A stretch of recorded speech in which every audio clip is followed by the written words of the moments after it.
If you've ever been so embarrassed you literally could die, you gotta hear this. So here I am straight out of high school. It was a couple years since my last physical and I was due. So I scheduled a doctor's appointment for a regular physical. You have no idea how this is going to end. I get to my appointment and I'm ready for whatever. Open my mouth and say I take big, deep breaths in and out, and yes, drop my pants, turn cough. Then he says, we should take a urine sample. And I'm like, easy peasy. So I get a cup from nurse, head to the bathroom, and splash all over to get a sample. You think it's easy, but it's not like a faucet. Once you start, you can't stop. I cleaned up, walked out, and gave the cup of my pee to the nurse, and head home, full of pride, thinking I surely passed with flying colors. Nope. The nurse calls later that afternoon, and I'm thinking I only slept with a couple girls. What could it be? She begins to tell me that my test came back abnormal, and that I should see a specialist. What specialist? I ask. She says we found an abnormal amount of white blood cells in your urine, and we'd like you to see a urologist. Great, here we go. I schedule a urologist appointment a week later, and I'm thinking the worst. Could be an STD, or worse yet, some type of disease? Maybe I have a defective ding-dong? I have no clue. I nervously walk in, sit down, and wait my turn, gripping the chair with both hands like I'm about to take off on a rocket ship. There are other guys in the waiting room, all waiting their turns, but it's obvious that I'm the youngest of this space shuttle crew.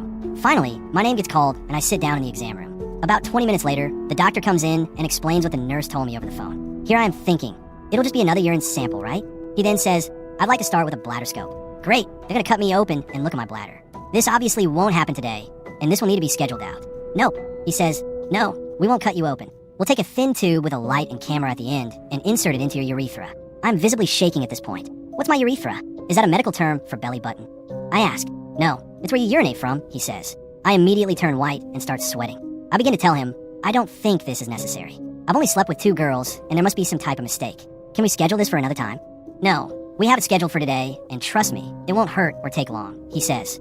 I get taken back into another room where they lay me down to prepare me for the procedure. I'm literally shaking at this point, thinking I just want to go home and crawl under the covers.